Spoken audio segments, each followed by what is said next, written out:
الرحمن الرحيم الحمد لله رب العالمين والصلاة والسلام على رسوله الكريم وعلى آله وأصحابه أجمعين أشهد أن لا إله إلا الله وأشهد أن محمدا عبده ورسوله أما بعد.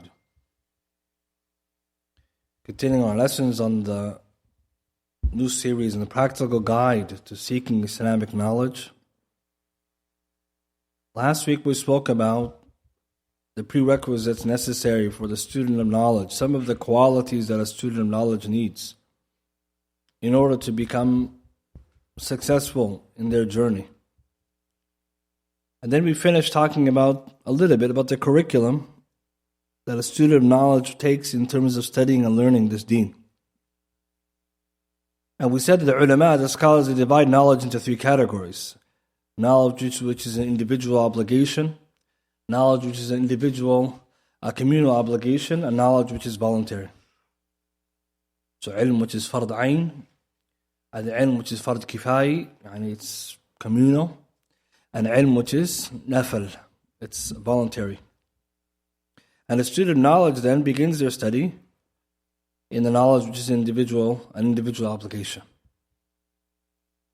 And so therefore, a person, if he wants to begin study, they have to start with that which is wajib upon them every day and night. Min al-tawheed wal-aqeedah, from the belief in Allah subhanahu wa ta'ala's monotheism and oneness, the aqeedah, the belief of the Muslim, wal-tahara, purifications, right? So that which is included in there, min al-wudu'i wal-ghusl wal-tayammum wal-masah, all those topics within it. So we have wudu, then tayammum, and you have ghusl, and you have masah, wiping of the socks, or on the wounds or the bandages, stuff like that. What's najis, what's pure. And then connected to that, the salawat, and the ilm of the salah. And then after that, if it's Ramadan, then the knowledge of Ramadan. And if someone has money, then if they have to pay their zakat, the knowledge of zakat. Someone's going for Hajj or Umrah, the knowledge of Hajj or Umrah, like this. So many of the ulama, they mention whatever someone needs every day and night, that's ilm wajib. Every 5 days, 5 times a day you need to pray salah, therefore you need to know wudu. 5 times a day or the whole entire day you have to be a Muslim. So you have to have your tawheed wal aqeedah, you don't make any nullifiers, you don't take yourself out of Islam. So obviously this is where the Muslim starts. And then later he can gain other knowledge which will help him to grow in that. So ilm fard ayn, the knowledge which is fard ayn, is that which every Muslim needs. So some of the scholars, they try to list them. We'll read here Hafiz bin Abdul rahimahullah, what he writes in Jami' Bayan Ilm al-Fadli, volume 1, page 57 to 58. He says, knowledge which is an individual obligation is like the pronouncement of the 2 testimonies of faith on the tongue, affirming in the heart that Allah is one alone without any partner, nor having a resemblance or comparative. He was not born, nor does he beget. And the Shaykh mentions a lot of issues of tawheed like this. So the first one is the tawheed and aqeedah. So if you wanted to summarize it, first pillar of Islam, the first pillar of Iman. That's tawheed and aqeedah. I mean, they work together in many ways, but if someone were to ask us what's ilm tawheed, it's al-iman billah. But ilm al-aqeedah, arkan al-iman kulluh, all of them. That's the subject matter of the iman. That's aqeedah. Aqeedah is all 6 pillars and whatever is connected to it. And there's some additional chapters. And tawheed is the first of the 6 pillars. Tawheed is iman billah. And then shahada is the first pillar of Islam. So you need to know that one. So a Muslim begins then with the first pillar of Islam and the first pillar of Iman. And it's important because most people say they already know it. But that's not true. Because there's levels to knowledge, right? You may say, I know the 6 pillars. No one's asking you to read them 1 to 6. It's not the knowledge we're looking for. What's included in there? What goes against those?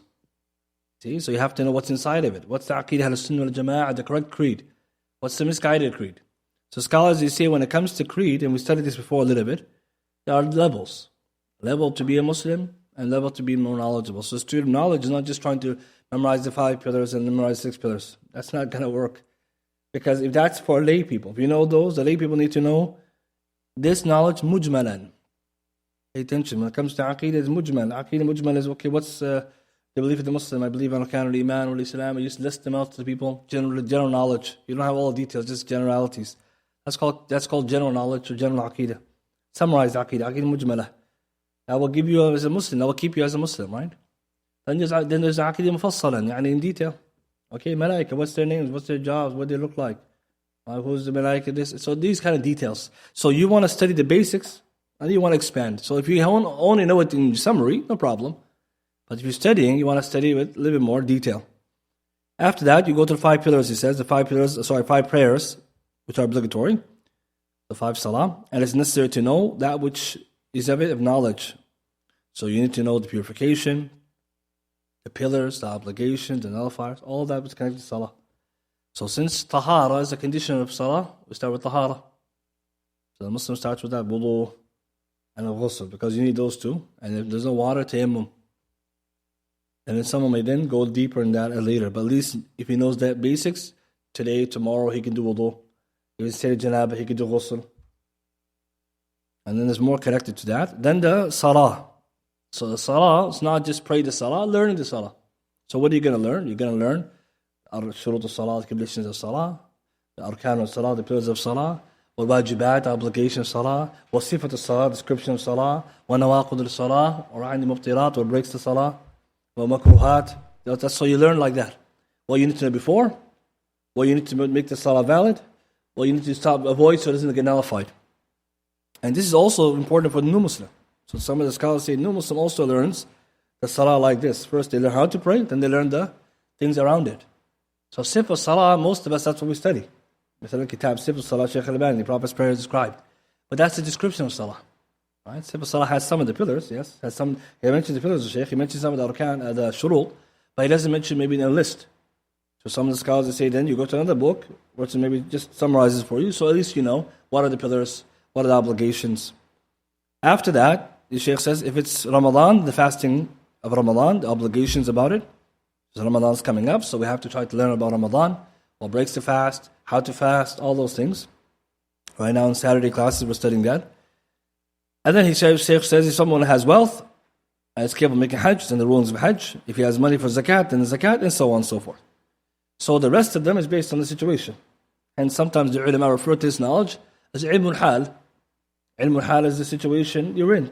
Knowledge, circumstantial knowledge. Somebody's married, حقوق الزوج, زوج وزوج. What's the rights of the two spouses? If someone has a business, okay, fiqh mu'amalat, you have to learn some buyu', some sales and transactions, because you're a businessman. So the idea is after this, you start looking at the person's situation. He might add something, he might not take out something. Then the Shaykh continues to say something important. He says also a person should know the basics and not be ignorant of the prohibitions.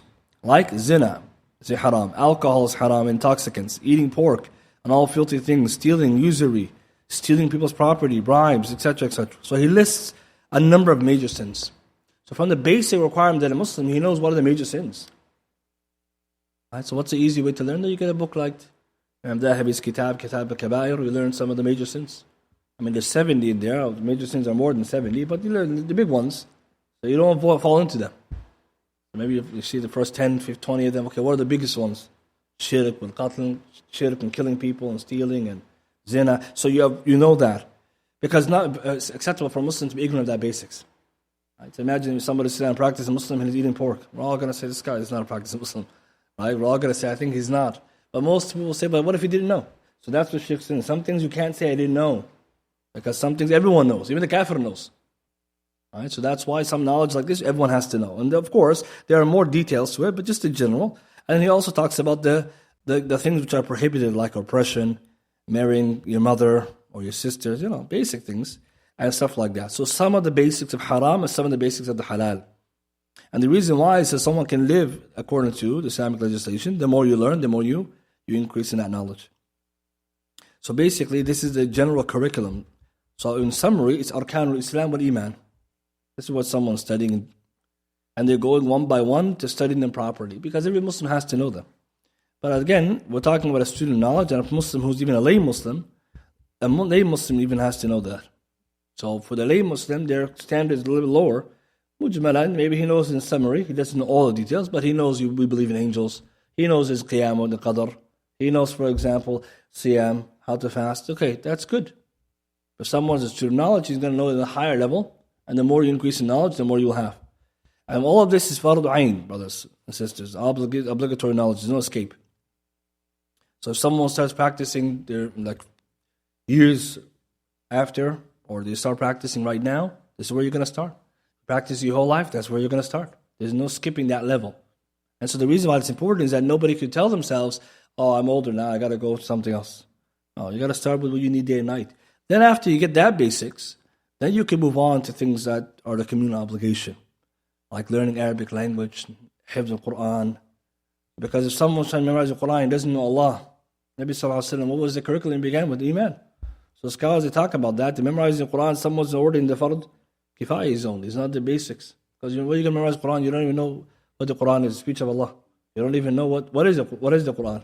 From the books Allah revealed, the 6 pillars of Iman. So this is why as a Muslim, we can't kid ourselves and try to jump. And this is one of the problems you may find, that if someone tries to skip the levels, then they're going to have a problem with their knowledge. They're not going to learn properly because they have holes. So once someone understands that, then after the basics are learned, then you either go deeper into that, or you move over to some of the communal obligation knowledge. What is the communal obligatory knowledge? Things that we know of. All the ulum alat. We said last week, when it comes to communal knowledge, that fard kifaya, someone has to know it, not everybody. So some people in the community have to know it, the rest of us will suffice from it. Those are the sciences most of us are familiar with. Science of fiqh and aqidah, usul fiqh, aqidah, those kind of things. But those divide into two. Ulum al-alat, or ala, wa ulum al-ghaya. The sciences which are instrumental, so think about like a ladder that takes you up. And ulum al-ghaya is the knowledge which we're trying to gain. Ulum al-ghaya is 4 of them. Who remembers what we said? Tafsir, fiqh, hadith, wal-aqidah, the details of aqidah. Those are ulum al-ghaya. Those 4, you want to reach that level where you can read them and study them in depth because you have the tools. So the objective knowledge, you can say knowledge which are our purpose, is to get to the ability to have enough knowledge that we can open the books of the ulama and study fiqh. So the understanding their legislation, the halal, the haram, the rulings. Hadith, we open the hadith books to understand the hadith. Tafsir, understand Allah's speech in the Quran. And the aqidah, and higher level issues. So the idea then is, those are the objectives. But how do you get there? You need the usul, the foundation. So if you want to know those subjects, you need to know like Arabic language, right? Tajweed bil Quran, hifz al Quran, or at least good amount of the Quran. What else? Usul hadith or ulum al hadith, ulum al tafsir. Anything you would think about the science will get you there. So every science is going to lead you to those 4 is considered ilmul ala, instrumental knowledge. So which one do we begin with? Well, you can't go the other way around anyways. You try to do tafsir without Arabic and usul, and you're not doing tafsir. Right? You're not doing no tafsir. Someone wants to explain the hadith, doesn't know hadith sciences. Not doing nothing there. Because he can't read the commentaries before him, forget about making his own commentary.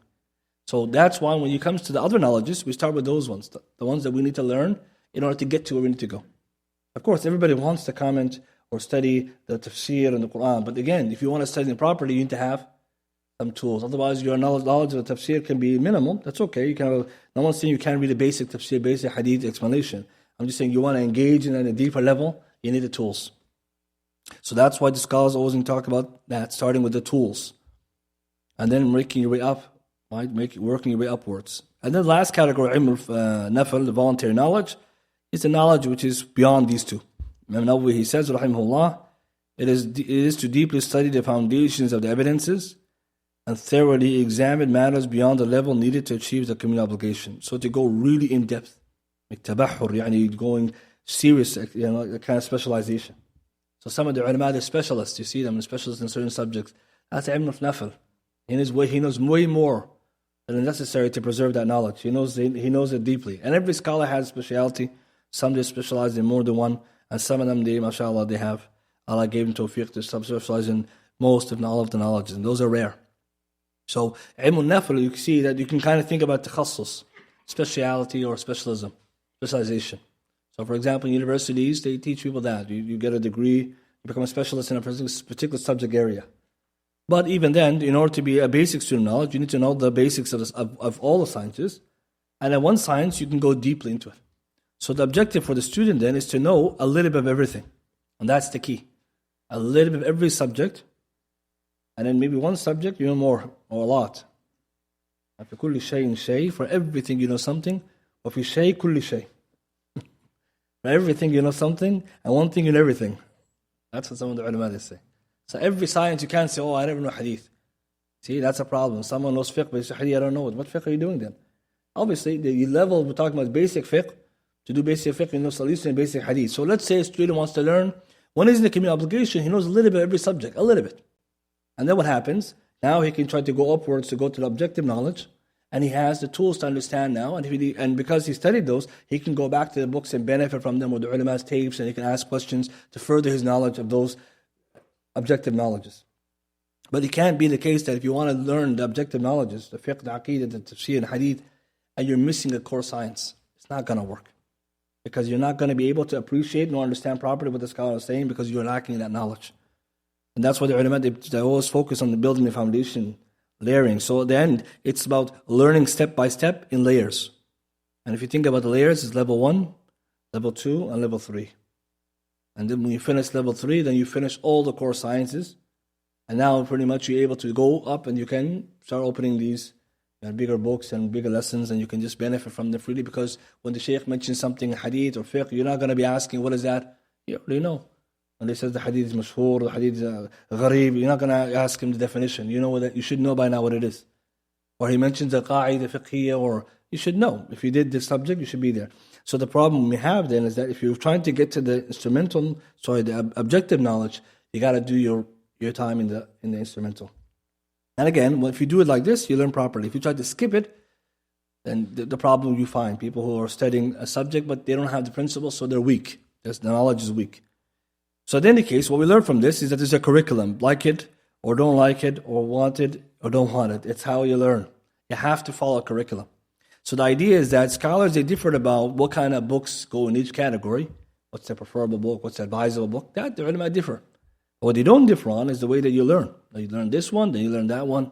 And every scholar has great advice about which is preferable. So we're not going to spend so much time on which book is the best book, and because there's so many good books out there. So there's a lot of books, you could say comparative books or advisable books. The key is when you know which level it is and what its job is, then do it. So let's not talk about tadarruj, gradual progression knowledge. The real goal for the student is to go step by step along this ladder, going upwards. And this is when the student knowledge will become successful, because they're learning and they're going in stages. They're starting at their level and they're progressing to the next level. So beginner to intermediate, intermediate to advanced. And the problem we have is that when you skip it, we talked about last week, if you skip all that, you're going to be weak in the knowledge. We already mentioned the quotes of the scholars, Ibn Badran, Zarnuji, and many others. The many student knowledge sought knowledge because they didn't have a good curriculum. They were years spent past and they're still in level 1. Right? Because you can't skip, you can't make it your own way. You have to follow the steps. So if that's understood, then the scholars, they talk about how can somebody stay on this course, right? Because many times you find that people they get excited or they want to do more. The scholars say obviously start with the easy stuff, and there's a hikmah behind it. And the wisdom is that once you start with something easy, it's more enjoyable. Some of us want to go in the deep end, you don't know how to swim. You're not going to enjoy that swim. You're just surviving, trying to survive. So we know this. In the dunya, we know that. For deen, the same. There's no real benefit, for example, going to advanced class, and you know you're not in that level, because you can tell people you're in advanced class, but there's nothing advanced in your thinking, nor your enjoyment of the class. You're just sitting there and say, what am I doing here? So the beginner should always go where he is. Number one, it's going to help his morale and motivation. And Nabi sallallahu alaihi wasallam taught us a great benefit of motivation. Hadith Anas bin Malik, radiallahu ta'ala anhu, qala alayhi salatu wasalam, make things easy for people and do not make it difficult for them. And make them calm with glad tidings and do not repulse them. So this hadith, many of us, we know about it. But what is the hadith telling us when it comes to a methodology of learning? See, this is a benefit. When something is easy, it's enjoyable. And we're going to see a benefit from this. So if you go to his hadith wording, Nabi sallallahu alayhi wa sallam is telling us, yassiru wa la tu'assiru. Make it easy, don't make it difficult. And some ulama, they spend a lot of time in making tasheer wa taysir ilm, because it's an objective of Sharia. وَلَقَدْ يَسَّرْنَا الْقُرْآنَ لِذِكْرِ فَهَلْ مِن مُدَّكِرٍ. Allah made the Quran easy to memorize, to remember, who will be reminded. So the idea is taysir wa tasheer ilm. So many times you find scholars, they take a book and they make it easier. They summarize it. They simplify it. Why? Number one, that's type of knowledge. It's one objective of Sharia, because the ayah Allah said there in Surah Qamar to make it easy. And number two, it'll make it more enjoyable for the student who doesn't have any background. So Nabi sallallahu alaihi wasallam, when he mentions hadith, what is the benefit behind it? Hafid ibn Hajj in Fath al-Bari, he says, like this, teaching should be in a gradual manner, because if something is easy in the beginning, then it will become beloved to the one who entered upon it. And they will approach it with cheerfulness, and the end result, in most cases, will be increase, unlike the opposite. Fath al-Bari, volume 1, page 163. It's a very important pedagogical, methodological benefit there. When you start something easy, enjoyable. And when it's enjoyable, you stick to it. But if you start something with something hard, you just run away from it. Right? Because the Prophet ﷺ told us, don't make tanfir. Make things easy, don't make them difficult. Why? Because when you make it difficult, people just don't say, I don't want it. Right? So don't make tanfir. So how do you make something easy? You tell people it's easy. You teach in the way it's easy. You go to the class which is easy. You go to the teacher who makes it easy. That's how you learn. So some of the ulama, they try their best to do that, but also tell the students, start where it's easy. So for us, when some people today, you find them skipping this, skipping these lessons or these kind of basic lessons, they only put themselves in difficulty. Because if you know you're a beginner, who are you trying to cheat? You're going to cheat yourself. So go from the beginning. Not only is it more beneficial for you because you're actually learning something, you actually grow in your love for that and continue. And that's why Nabi Sallallahu Alaihi Wasallam in the hadith, Sahih and Adab Mufrad, he used to tell the people, the teachers, Allimu wa yassiru. Teach and make it easy. So our job then as a student, start in the beginning. Right? Don't try to jump it because you won't enjoy it and it won't be something you want to come to. Because imagine the first class is hard. You know what's coming after is going to be harder. Right? So that's why most people, the Arabic class, mashallah, we're all pumped up because we're just starting with the fi'l wal ism harf, and then after that, Shaykh has lost everybody. Right? He didn't even get to the hard part yet. So this is why we're in this kind of classes. The easy became hard. This is the big problem. And the hard we learn is become impossible for some people. And this is what we're trying to break in these lessons. There's nothing, the knowledge is not unattainable. It's easy. Allah makes it easy for you. So we always have to have that approach. That's a student knowledge, always optimistic. And if something's difficult for you, what do? You just study longer.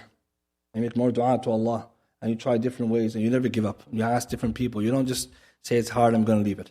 So the reason why it's important for the students to start in the beginning, so that they don't get that problem. Most people, this is their experience.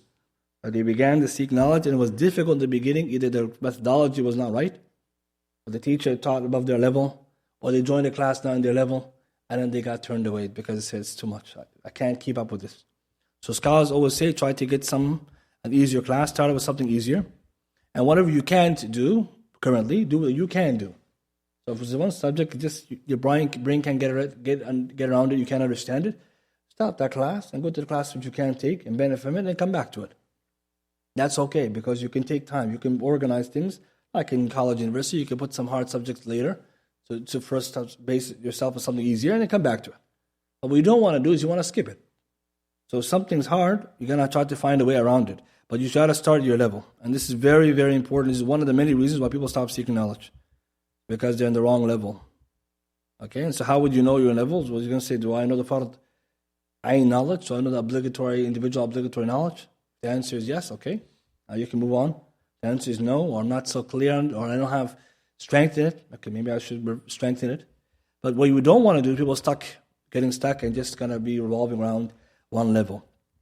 And it's one of the problems we find also in the West. That people are stuck in the one level, for the most part. Now, if we talk about the awam. Awam, they're going to listen, they're going to come, they go. Their commitment is an issue. So they're not committed to learning. They may come one class, miss another class, may not come, they miss in one lesson. So the layperson, his commitment is low, so he's not expecting very much. We're talking to tulab, the students. Someone who wants to learn, then he has to be able to, by Allah's permission, be able to gain the knowledge. So he cannot be in the same place and time is moving. Like I said before, some of the scholars, they would put down an entire list. And years, game plan, will take you somewhere by 7, 6, 7, 10 years. Someone will gain a level of firmness and knowledge. Someone will be ulama within a 10-year span. That's possible. That happened and continues to happen. So, of course, the time is not what's important. It's a progression.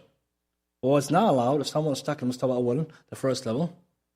Allah knows what's happening there. They're stuck there and they're just going around and around. And I think a lot of times what you notice, the person who's in that level is in that level because he's not doing the right books to begin with. Maybe he did not have the correct curriculum, or he didn't get a proper teacher maybe. Or maybe he's just continuously reviewing something that he might already know.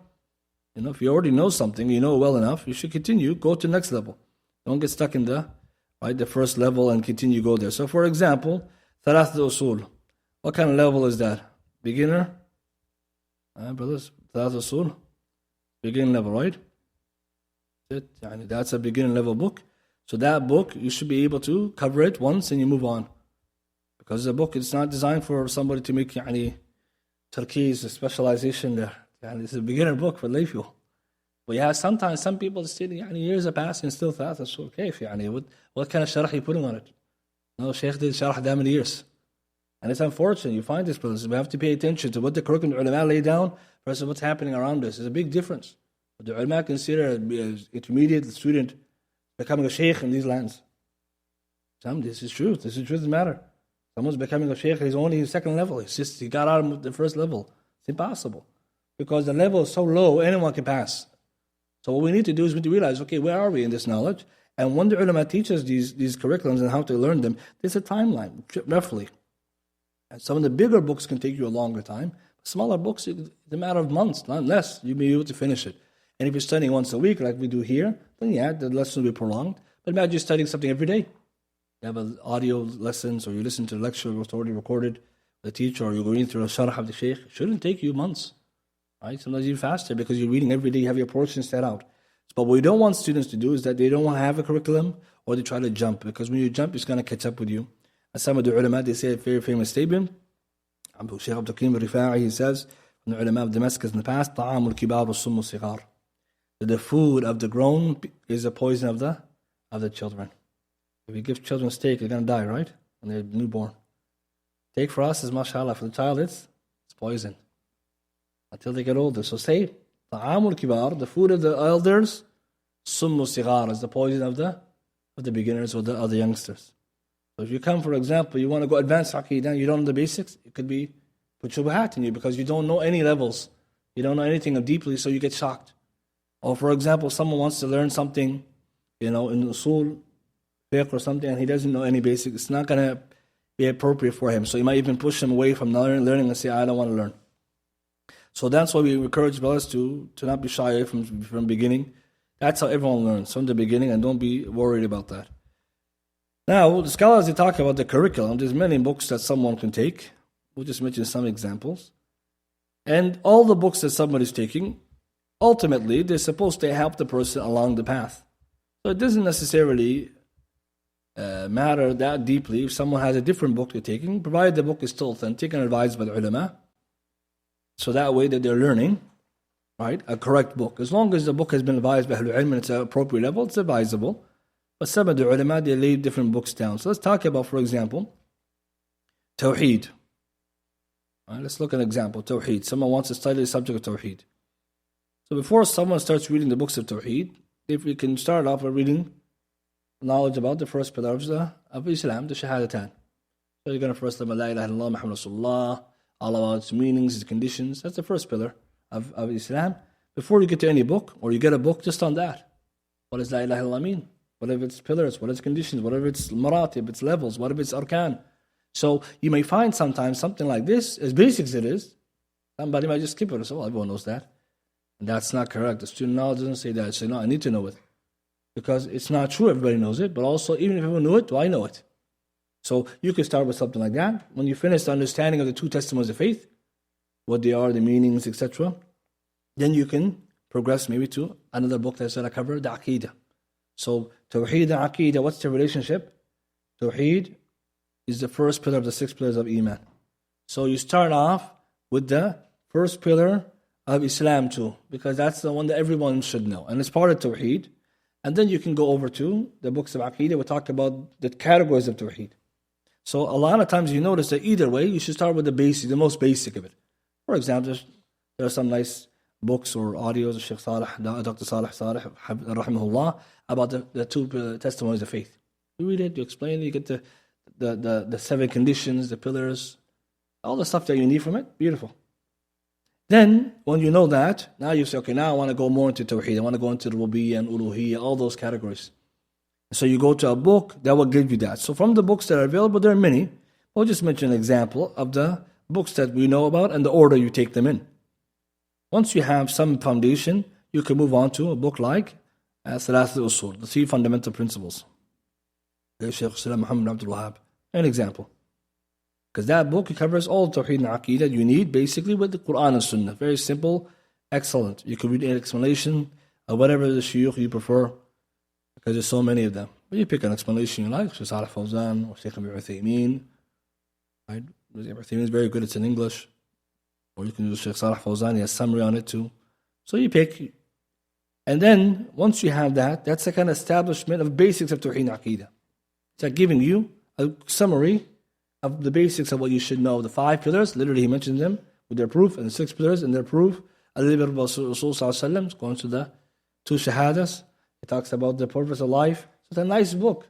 Anyone, if they know it, they can do a lot with it. You can teach kids with it. You can give da'wah to a Muslim with that basic. That's enough, that basics alone. So Thalath Usul, 3 fundamental principles.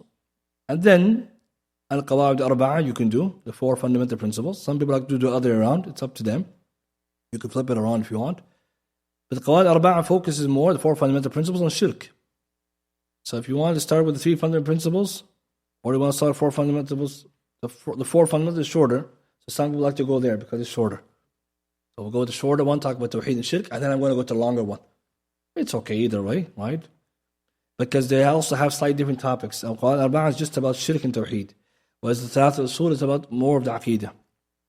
Like I said, at the beginning, you might want to know the full basics a little bit first. It's up to you. Both of them are short, but again, both of the commentaries by the many scholars. Shaykh Ibn Uthaymeen, again, is available. There's actually a book that has all the commentaries of the ulama in one, published in English, all the ulama's commentary in one book, like 10 or 11 scholars.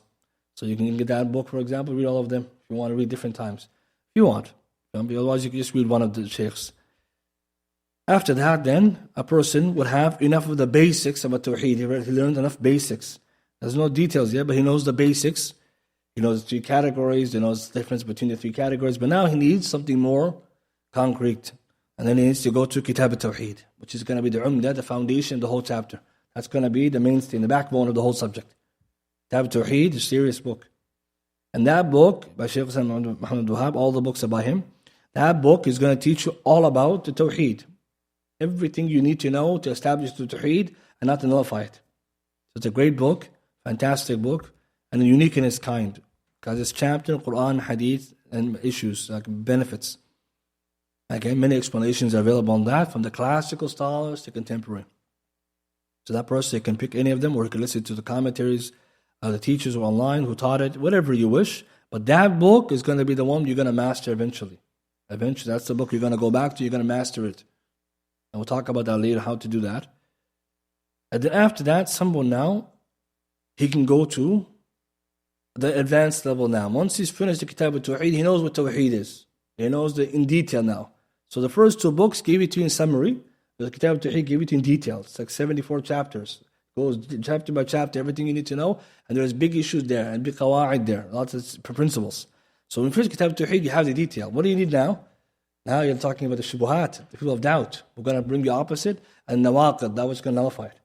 So then you can go to Kashf shubuhat, removal of doubts, by Shaykh Ibn Abdul, because now you know Tawheed, now you need to know the arguments of the doubts of the people who don't believe in Tawheed. People of shirk are going to bring you doubts. That's what it's all about. And then after that, if you can go to Nawaqid al-Islam. You notice I didn't put Nawaqid al-Islam first, because Nawaqid al-Islam is a nullifiers of Islam. Nullifying Islam, first you got to learn the Islam. And some of the ulama, they advise that start with these books on Tawheed and Aqeedah first, then go back to Nawaqid al-Islam. Because a lot of people, when they start with Nawaqid al-Islam, it brings a lot of problems. Why? Because you start making takfir on everybody, including yourself. How many people we know, they open this kitab, they didn't read any sharh, they thought they were themselves a kafir. They didn't understand any of the qawaid. It's a small book, right? But does that mean that you can't read it and learn it? You can, but you want to understand it? First, we better know what Tawheed and Aqeedah is, because if you want to understand it properly, it's not advisable for you to go deep in there and you don't know the foundations. We're not saying you can't memorize it. We're not saying you can't read it. You should know it. But I'm saying when you're studying it. And that's why you find so many times, some of the ulama, Shaykh Salih Fawzan particularly, Hafidhullah Ta'ala, was very clear that it shouldn't be the first book you begin with. And why is that important methodological benefit? First, you have to learn to establish something before you nullify it. Right? So if you don't know what Islam is, or you don't know details of it, and you just learn to nullify it, it's not very appropriate. It's like learning Salah. You learn what breaks the Salah, you don't know how to pray Salah. Or what breaks the wudu, you didn't make wudu. I mean, we're already a Muslim, so you're not going to be out of Islam, inshallah.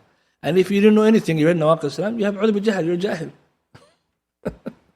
You already excused, you're jahil to begin with. So this is the problem. Somebody reads the book, is a jahil, says, I'm in trouble. You're jahil, akhi. But that's why it's a big problem, because you'll see the organization, it brings safety. So the reason I'm mentioning that is that this is how some of the ulama, many of them advise in terms of putting it together. Now, all those are many books.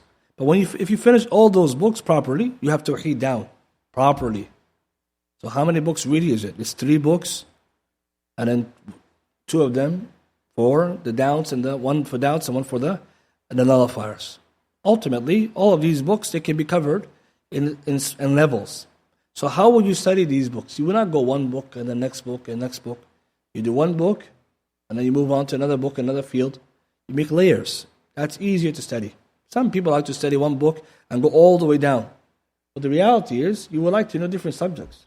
So if you're studying the 3 fundamental principles, that's your Tawheed.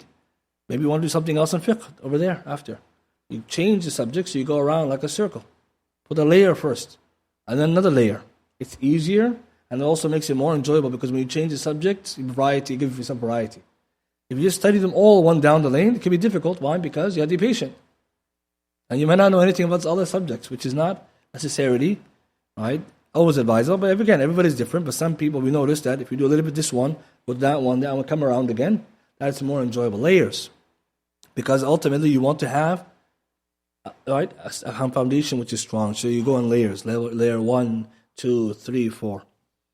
So if you finish one text, it's preferable to go to another text, finish that and another subject.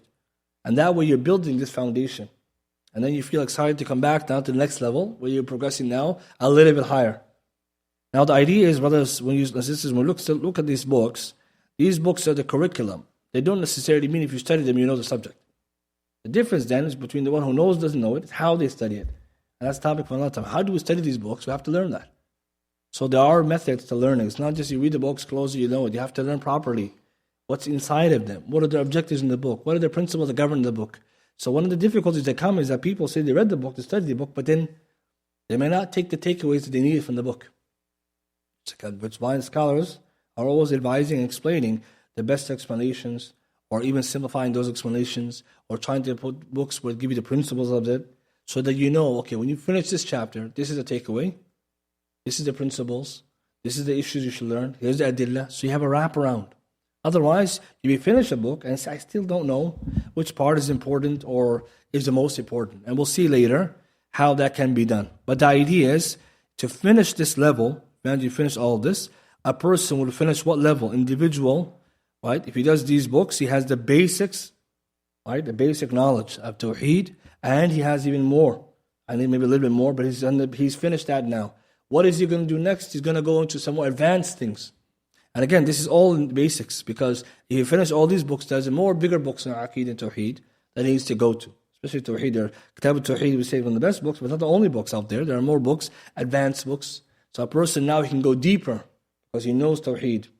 So the idea behind this is that you could say 3 to 4 books in that subject alone is what will get the person to finish it. And even if someone didn't do the books before and after, if we were to only do 1 book or 2 books, then he will be doing what? Kitab al-Tawheed, and Kashf Shubuhat, and Nullifiers of Islam. These are the ones that are the most important ones. But it's best to break into parts so it's easy to follow along.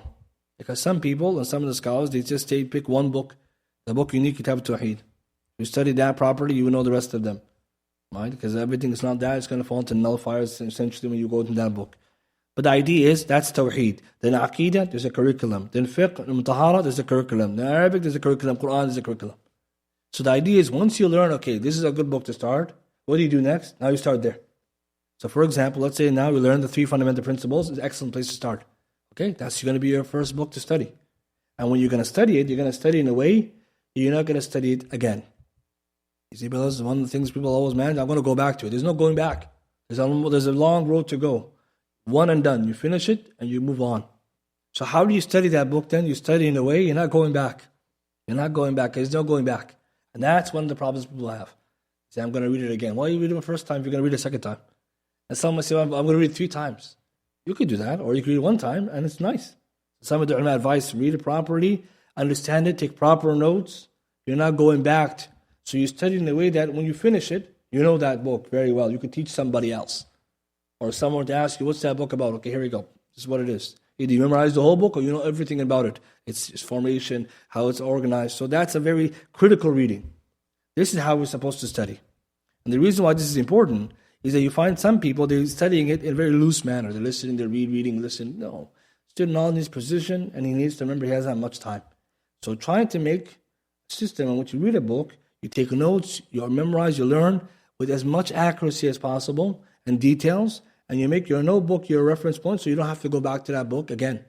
So you wrote all your notes in such a nice way. If someone were to ask you about that book, you open those notes and say, well, here it is. I know all what I need from it. I summarized it. I've taken the points that are important. I understand the methodology. I understand some good benefits when I was reading the commentary I put in there. So when making notes, that's a big thing because you're not trying to go back. At the same time, you want to make sure there's accountability for what you're doing. Right? For example, in school, we have exams. In Talab Ilm, there's not necessarily exams. There can be, but it's not really assessments or exams. So what you need to do is that the test, the proof of the test is that if someone were to ask you, you should know. If someone were to ask you a question or refer back to you, you should know. That's the passing test. It can't be like I studied it, but I forgot. So the notebook has to be proper. The focus has to be serious, and that's when you're learning. However much time you allocate for it, you're studying with focus. Okay, but this is very important because we're now going back to that again. Again, this is advice of some of the ulama. Shaykh Sa'id Da'asi mentions, rahimahullah, in Manhaj Talab Ilm, you study a book one time properly. Because you're not really, truth be told, there's more books to study. You're not going to go back. Okay, so that's important. So even now, okay, I'm going to study that. Next thing you have to do, then you have to also create a timeline. And that's the next thing I want to talk about. Maybe the last thing for this, the schedule. Right, again, there's other books too, but right now we just focus on Tawheed. So we said Thalatha Usul, 3 fundamental principles, 4 fundamental principles, Kitab al-Tawheed, Kashf al-Shubuhat, Nawaqid al-Islam. That's our 5 books. These books, you start with one of them. Let's say 3 fundamental principles. Okay, if you're going to start there, you need a timeline. How long is it going to take you to finish it? So if you tell yourself, whenever I finish it, you're not going to finish it. It has to be strict, and it has to be calculated. When you go to class, you have a timeline. You have to, okay, how long is it going to take? So the idea is that if a book like that length, if you're memorizing it, that's one. If you're studying it, it's another. So take a look at what commentary you're using, what audio you're using, how many are they, and you divide it across your time. Say you give yourself a month, 2 months, say I'm going to finish this. I'm going to listen every day one lesson, I'm going to take some notes.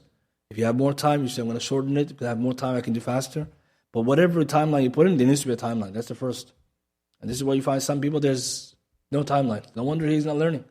He has all the year to finish this kitab. How is that? How is that possible? The whole year, you have to go faster.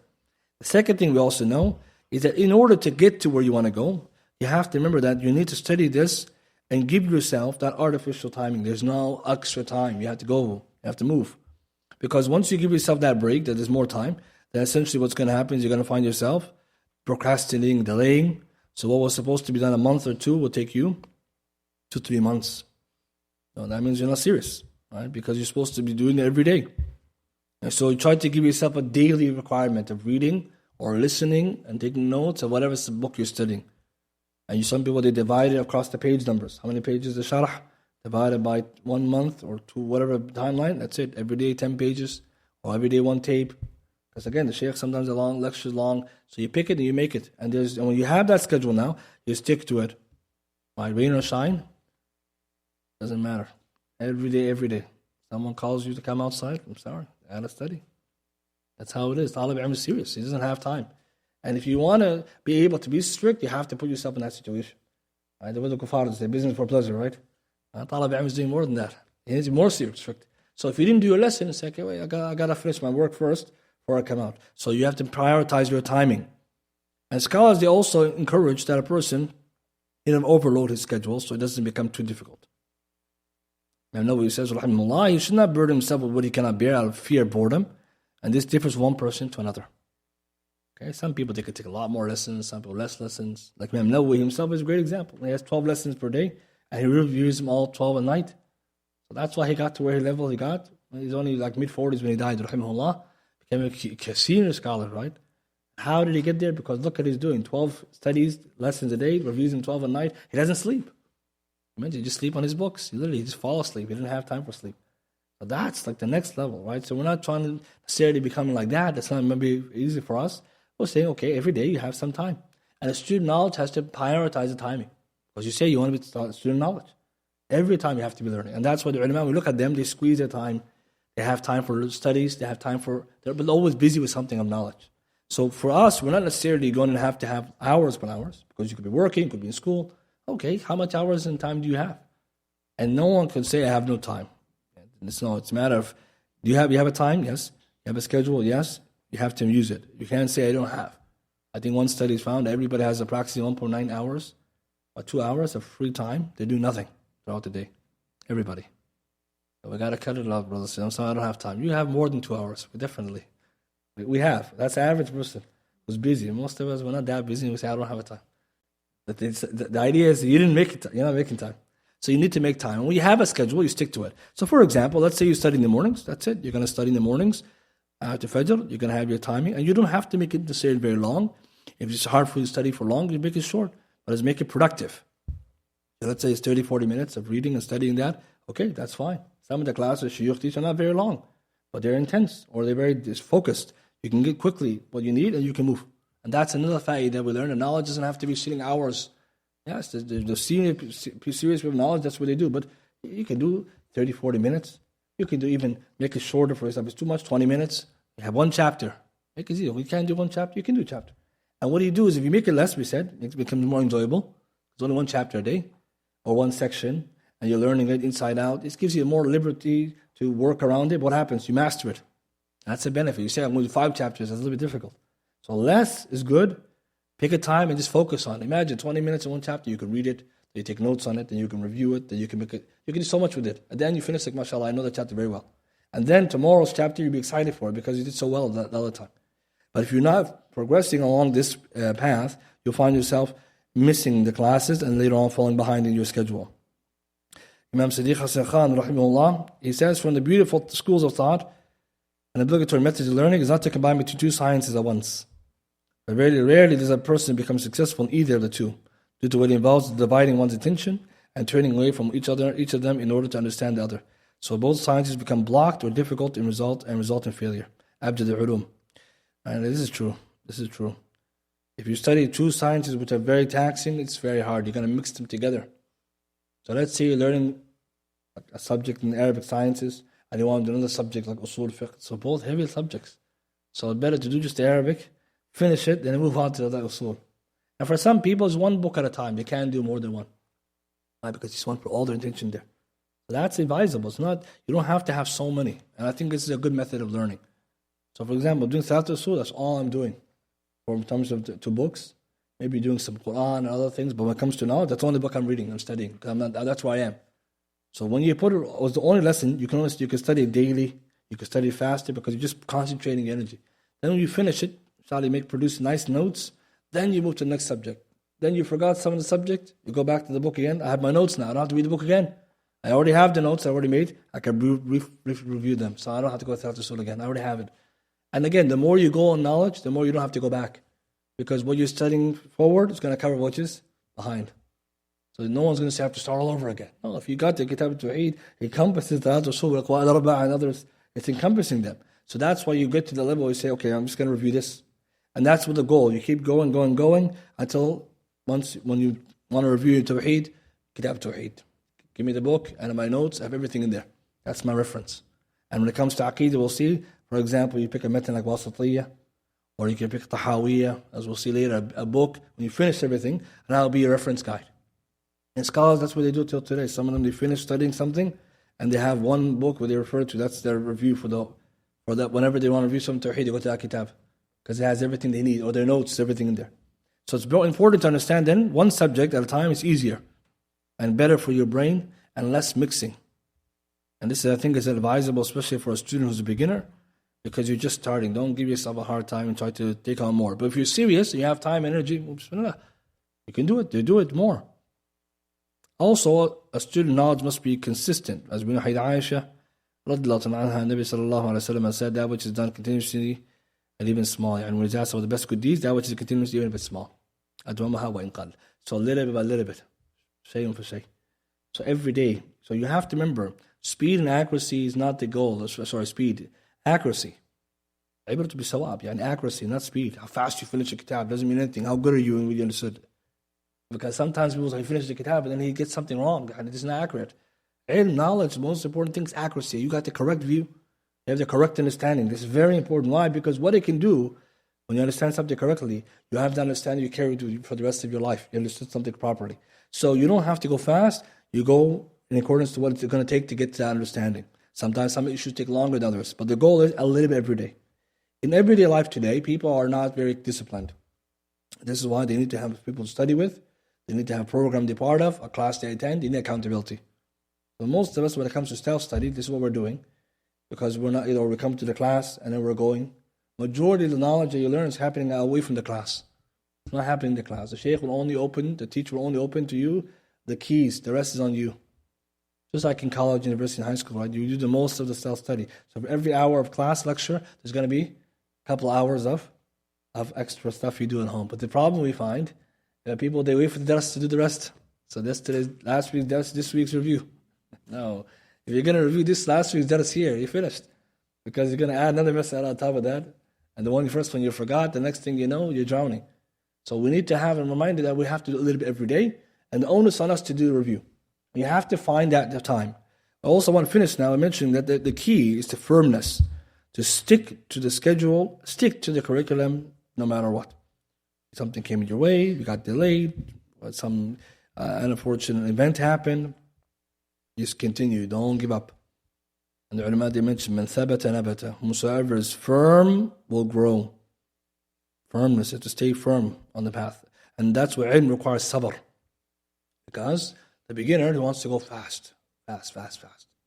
He thinks by going faster, he's going to get there quicker. But he's going to get there quicker, but he's also not going to get there with what he needed of knowledge. He's going to get there with weakness. So the scholars, they talk about this point. Imam Zuhri, rahimahullah, famously said, whoever takes knowledge in one go, he will go in one go. من أخذ العلم جملة فاته جملة. It will disappear in one go. However, knowledge is learned with one thing after another for the passing of nights and days. So for many of us, this is the advantage that we actually have. If you're patient and you stick to the course, you will actually get ahead of people who are faster than you, more knowledgeable, more talented, more, gifted, but they gave up too quickly or they got caught with something else in life. So a little bit goes a far away, right? The tortoise always beats the hare, right? Slowly, surely. Because there's no timeline, really, for us to say, I have to, because at the end of the day, what's important is the ilm, knowing versus not knowing. The key is, did I learn something? Did I perfect it? That's important. So you go slowly but surely. But we need to also be careful of too much laxity. So you can't be so lenient that you're pardoning yourself for every time you miss a class or you miss something and say, inshallah, tomorrow. And no. That's not a serious student. So if the lesson is missing, something's owing from yesterday, you need to do it today. If something came up, you missed yesterday's lesson, it's 2 lessons today, not 1. That's how you have to learn. If you missed a page of the Quran, it's 2 today. You missed a page of the Matan, it's 2. That's how you have to be. You can't just say, tomorrow. There's no tomorrow. Today. And tomorrow will only be planted by today. So what we need to learn is we need to know how to be more serious. Student knowledge, because his ambitions are so lofty, here he has to be more serious, stingy with his time, and he has allocated time to do different things. For example, you want to meet people, you want to do, it's okay, you have time for that. Because you're already doing the legwork before that. So the reason why you're going out or you're spending time, because you did all the hard work during the week. But if someone has been missing the class all the week, then he's going to go out. It's going to become, that's not talib ilm, it's not a serious person. And I want to finish a nice benefit. Imam Khatib al-Baghdadi talks about the story of Abu Hanifa, how Abu Hanifa became Abu Hanifa. As we know, the great faqih, he was, rahimahullah. How did he become so strong? Let's look at his story. In Sahih al-Faqih wal-Mutafaqih, page Al-Athar 847, so it's authentic. It says a woman came to the circle of Abu Hanifa. This is before he started ilm, talab ilm. And at that time, he was seeking the knowledge of kalam, ilm al-kalam, philosophy and rhetoric and this kind of stuff. So she asked him and his companions about an issue. And they were not proficient in their reply. Because people of kalam, they don't have any correctness. They have just fi khawdin yal'abun, just debating all day and night, disputing all here and there. People of kalam, brothers, they call it ahlul kalam because they speak too much. Kathrat al-kalam. That's one of the meanings of ahlul kalam. Too much talking, little benefit. And some of the ulama, they mentioned that with all what they said, they didn't know anything. Some of them. And this is true, as we can see later. Shaykh Islam Taymiyyah is very true what he said about them. So ahlul kalam, they may know a lot of different things, but like you said, the question he couldn't answer. He might have went here and there. You're wasting people's time. So at the end, the lady, she left and she went to Hamad bin Sulaymaan, rahimahullah, another faqih of Kufa, and she asked him the issue. And he replied. because Hamad ibn Sulaymaan is a faqih and also hadith scholar. So she returned to Abu Hanifa and said, you have deceived me. I heard your speech and you were not proficient in anything. So Abu Hanifa then, when he realized that he couldn't answer the question, and this sheikh, he went over there, could answer, he got up and he went to Hamad and said to Hamad, right, came to him, Hamad asked him, what brought you? He said, I want to learn fiqh from you. Okay, to Abu Hanifa, before talab ilm, this is the beginning. Hamad said, okay, I'm going to teach you, you're going to learn 3 issues every day, 3. And do not increase above that with anything until you understand something of knowledge. So he did so and remained in the circle of Hamad bin Sulaymaan until he understood, and then people began pointing their fingers towards Abu Hanifa as an imam. 3 issues per day. Abu Hanifa became Abu Hanifa. The tawfiq of Allah. That means 3 mas'ala, masail al-fiqh. See, brothers, imagine that. That's what made Abu Hanifa.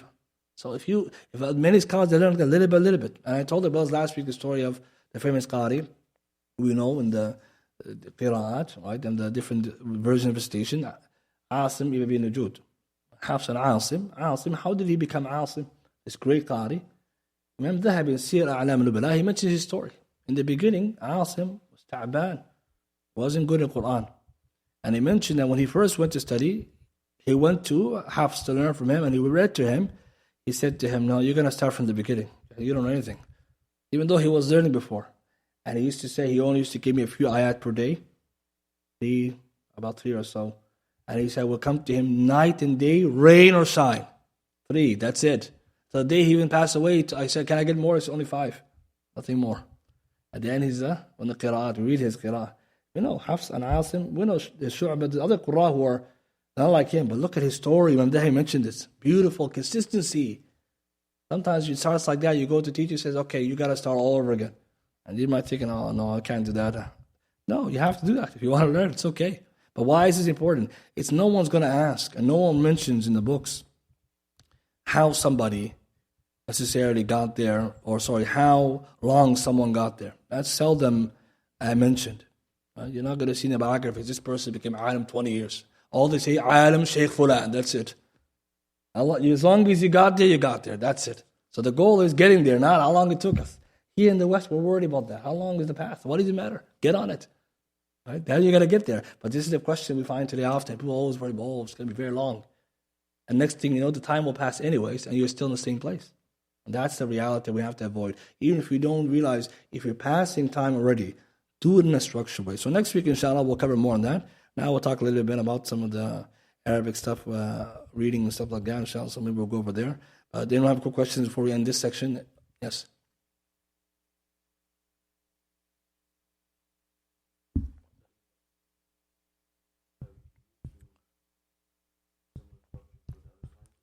So there are, the brothers asking about structured learning. I mentioned an example curriculum for Tawheed. There is Aqidah as well. Others. We have all this stuff I'm sharing now from a set of notes. We'll put it in the classroom. The website, inshallah, after. So the brothers can read all the notes I have. I'm reading from here. So inshallah, you can review it. And again, each one of them, each of these are just offerings. There's many ways.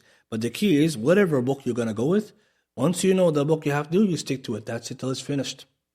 And this is the key. You start, you finish. And it's a good habit also to know. Because people, they always ask, which book? When they find out, they're still asking. Yeah, you have several. Is it another one? There are many, but what's the difference? This one, that one. Do you know all of them, right? Did you start any of them? So what is important is like if someone said this is a good book, you looked at it, you found it to be good, okay, let's go. Let's start with it.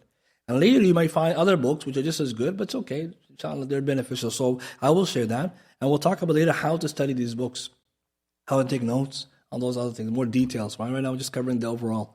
Anyone have any other questions? Yes.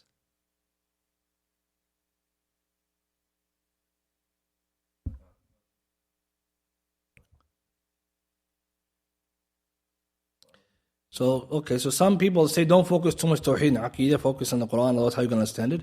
And we already answered it. Which one is wajib, which one is fard ayn, which is fard kifaya. Tafsir is a higher level, it's a qaya, objective. You need to know Tawheed Rabbil Alameen. So tafsir is learn the speech of Allah. First you have to know the Quran is the speech of Allah. That's what you learn Tawheed Aqeedah. Nabi Sallallahu Alaihi Wasallam, when he taught the Sahaba, he started with Iman. And this is the key that we find today. Ibn Umar said, Hadith Jabir, Nabi Sallallahu Alaihi Wasallam said that the Prophet Sallallahu Alaihi Wasallam, when he first came to us, he found us as youth above the close to the age of puberty, and he began with the Iman. Then he taught us Quran, and Iman went up. It's Nabi Sallallahu Alaihi Wasallam. Ibn Umar, And others, they mention another riwayah of this. He says, you people today, tabi'un, you guys start with the Quran before Iman. You people start with the Quran before Iman. Ikhwani wa khawat, how many young people we know today have the Quran and he has shak fi Islam? Why? Because what he's doing, memorize the whole Quran. Doesn't he know Quran is Kalam Allah? Who's Allah?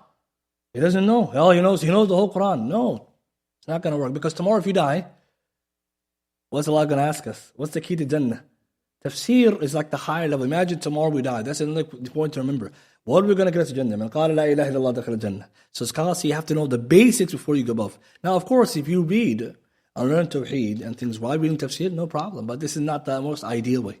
And there's no contradiction between doing this and then at the night time you could do some additional Tafsir, right? There's always time. Some scholars talk about free reading. Qira'at hurra, and free reading you could do at night time. At night time, for example, you have nothing to do, you finish all your lessons, you can open some Tafsir. That's called the free time, free reading. Of course, not free reading like reading anything, but you're reading a nice book, Tafsir book, because you have extra time. See, people always remember, you have to prioritize your time and make sure that when you finish what you have to do now, you have a leeway. And the ulama will talk about that. We'll also advise that later about what do you do when you finish your stuff and you want to build your knowledge of a little other things. But it's not good to start the other way around. Number one, Nabi Sallallahu didn't do that. And number two, the person we said today has to have fardu ayn knowledge. So this is a mistake we might find. Just like if someone wants to do hifz al-Quran, but he doesn't know Tawheed well, if he's already in the Quran, he has to go and supplement it. Because that's the knowledge which is wajib, right? Inshallah, anyone have other questions? Yes?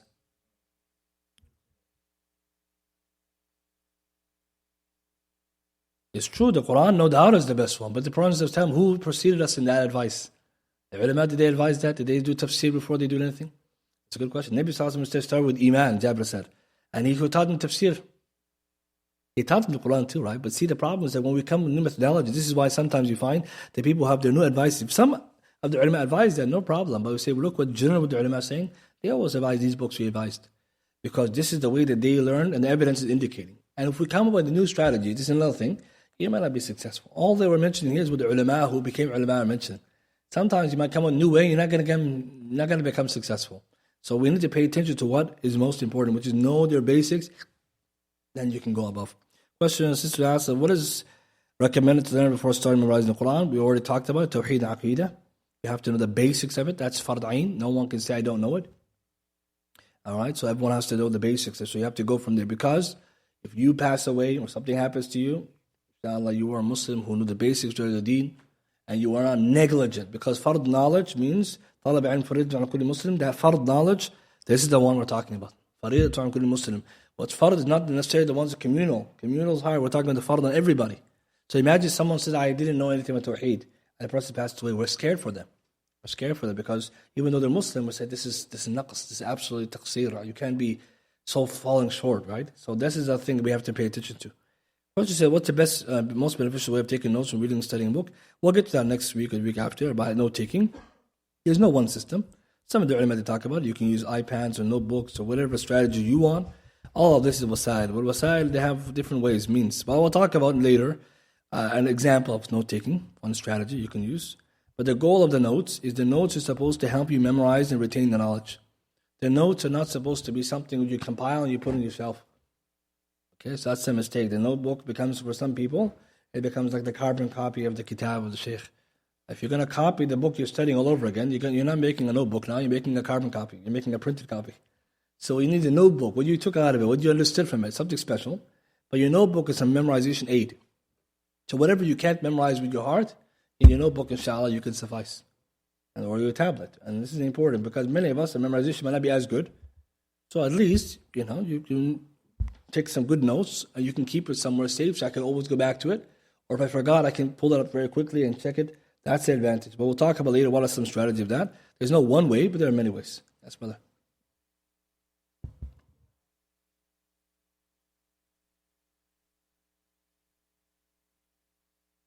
Yes. So on the best book, we could say we recommended 3 fundamental principles of Shaykh Islam Abdul Wahab. There's a book online, the English translation. We have it drawn down with audios for it too, if you want to listen to lessons. And there's also Shaykh Ibn Uthaymin's commentary on it. So this is a great book. It's on the website, yeah. If you go on the website, drawn down, you find it there. And inshallah, later we can also show you, and some brothers can show you what the books are, what it looks like. And so that's an excellent book to begin with. It teaches you the basics, very nice, very easy to go, and also a very encouraging book. It's not hard.